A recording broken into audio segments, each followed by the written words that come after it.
হে everyone, তো recently আমি চলে গেছিলাম জুডিও। যেহেতু সিউড়িতে জুডিওর কোনো আউটলেট নেই, রিসেন্টলি আমি আসানসোল গেছি এবং সবার প্রথমেই জুডিওতে ছুটেছিলাম, কারণ ফেসবুকে এত পোস্ট দেখেছি জুডিওতে সেল চলছে, তো অবভিয়াস ব্যাপার আমিও গেছি। প্রথমেই এখানে 299-এর এই টপস অ্যান্ড কুর্তিস কালেকশন দেখেছি।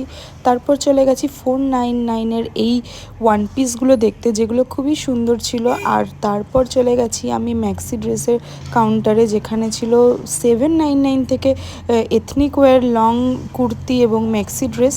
তারপর এই ওয়ান পিসগুলো ছিল একটা হাকোবার মধ্যে এবং ডেনিম শার্টের মতো এই ওয়ান পিসটা ছিল, এগুলো জাস্ট 499।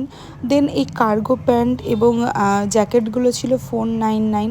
তারপর চলে গেছে আমার ফেভারিট সেকশানে, যেটা হচ্ছে মেকআপের সেকশন।